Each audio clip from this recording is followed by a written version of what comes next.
এক ফ্যামিলি নতুন বাড়িতে শিফট হওয়ার পর ওদের সাথে কিছু অশুভ ঘটনা ঘটতে থাকে। কি ঘটনা ঘটতে থাকে আজকের ভিডিওতে আমরা জানবো। Hello and welcome to story hub Bengali.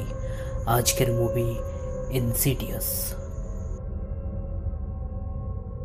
সিনেমার শুরুতেই আমরা এক হাজব্যান্ড ওয়াইফকে দেখতে পাই। হাজব্যান্ডের নাম জস, সে স্কুলে টিচার, আর ওয়াইফের নাম রেনাই, তার হবি হচ্ছে মিউজিক।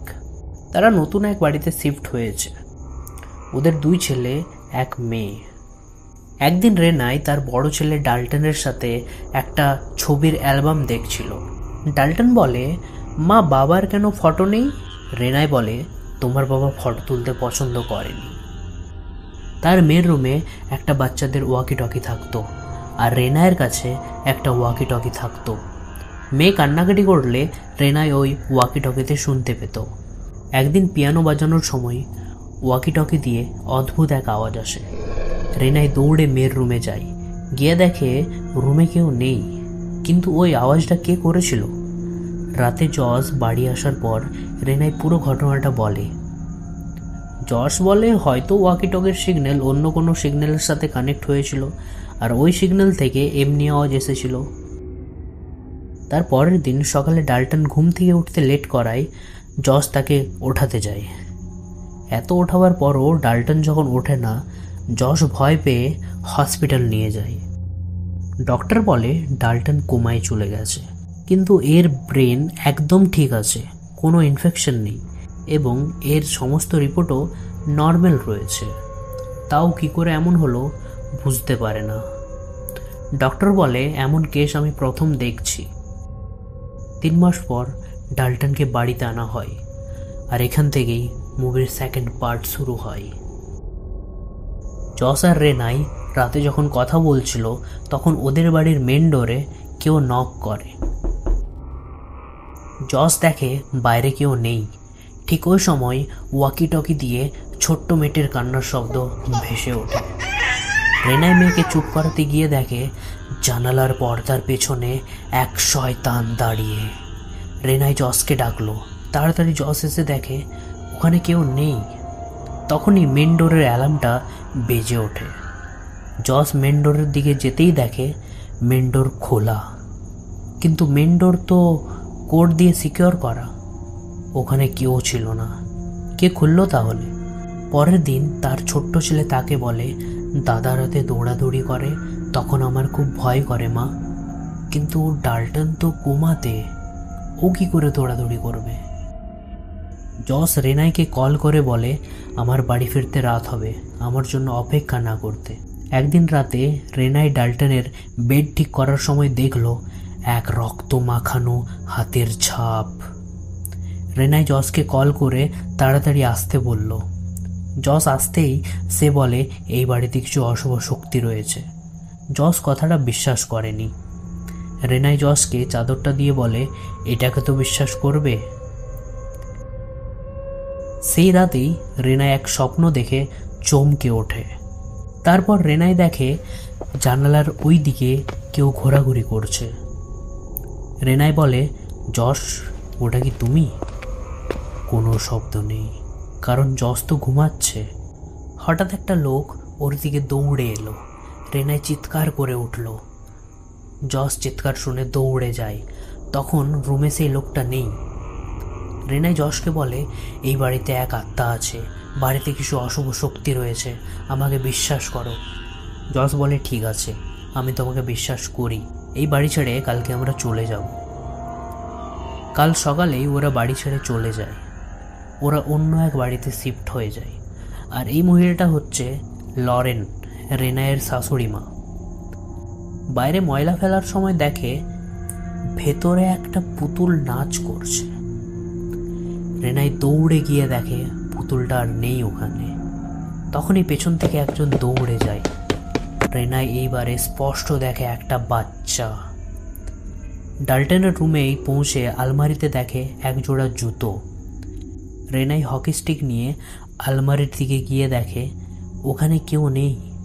ঠিক তখনই উপরের আলমারি থেকে বাচ্চারূপী ওই পিশাচটা বার হয়ে আসে। ভয়ে কাতর হয়ে পড়ে রেনাই। পরে জস বাড়ি আসায় তাকে পুরো ঘটনাটা জানানো হয়।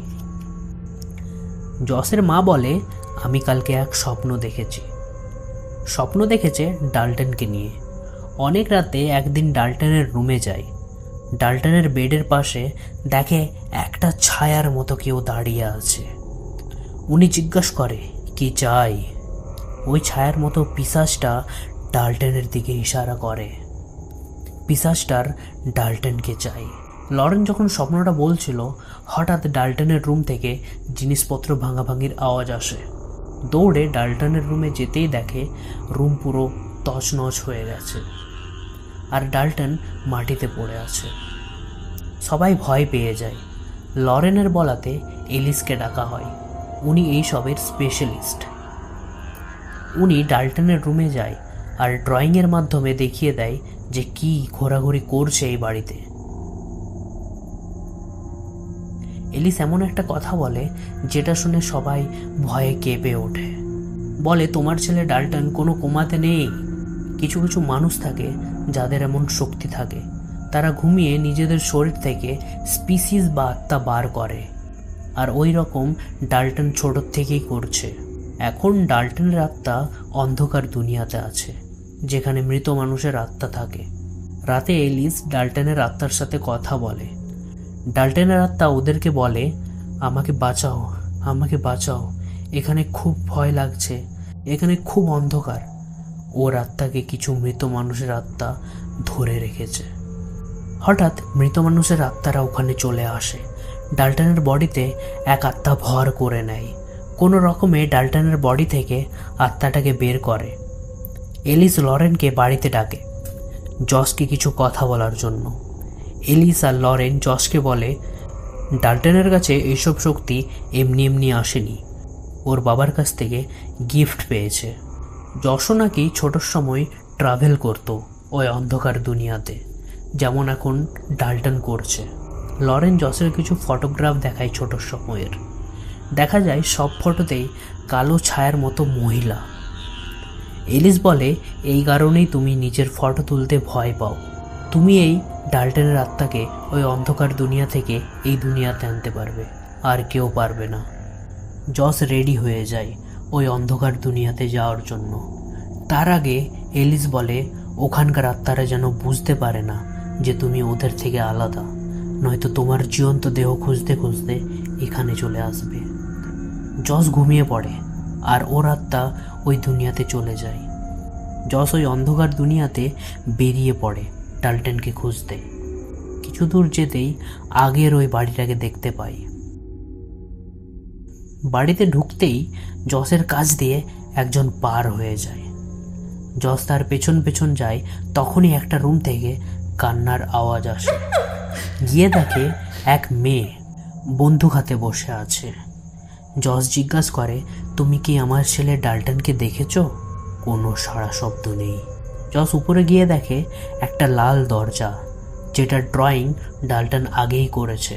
দরজার কাছে যেতেই এক আত্মা জসের মুখ সামনে চলে আসে। জসকে দরজার কাছে যেতে আটকায়। কোনো রকমভাবে জস লাল দরজাটা খুলে ভেতরে ঢুকে যায়। কিছু দূর যেতেই দেখতে পায় ডাল্টনকে, তাকে শিকল দিয়ে বেঁধে রেখেছে। জস শিকলগুলি খোলে।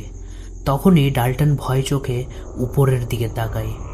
ডাল্টন বলে, বাবা, ও কিন্তু আমাদের দিকেই তাকিয়ে আছে। পিশাচটা গট গট করে ওদের দিকে তাকিয়েছিল। ওরা পালানোর চেষ্টা করে, কিন্তু পিশাচটা ওদেরকে যেতে দেয় না। কোনো রকম করে জস ডাল্টনকে নিয়ে পালায়।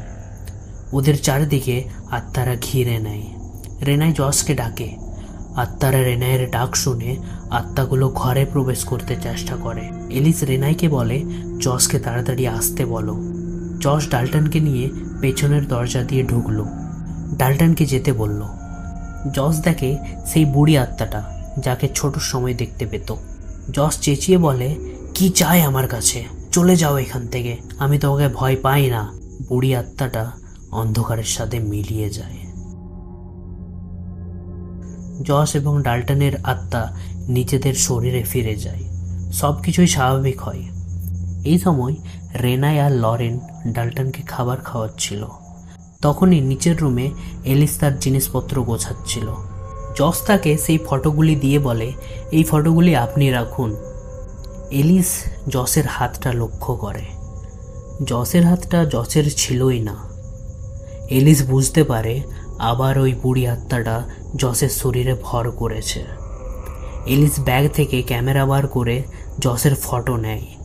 ফটো নেওয়ার জন্য জসের ভেতরে থাকা আত্মাটা এতটা রেগে যায় যে এলিসকে গলা টিপে মেরে ফেলে। রেনাই আওয়াজ শুনতে পাওয়ায় এসে দেখে এলিস মৃত অবস্থায়। রেনাই দৌড়ে জসকে ডাকে, কিন্তু জস কোথাও নেই। রেনাই নিচে পড়া ক্যামেরাটা উঠিয়ে ফটো দেখে। সেখানে জসের পরিবর্তে ওই ডাইনিটার ছবি ছিল। পেছন থেকে রেনাইয়ের কাঁধে হাত দিয়ে জস বলল, আমি এখানেই আছি রেনাই। মুভিটা এখানেই শেষ হয়ে যায়। তো কেমন লাগলো একটু কমেন্ট করে জানাবে, ভিডিওটাকে লাইক করে দেবে, চ্যানেলটা সাবস্ক্রাইব করে দেবে। আসছি পরের কোনো ইন্টারেস্টিং গল্প নিয়ে। বাই।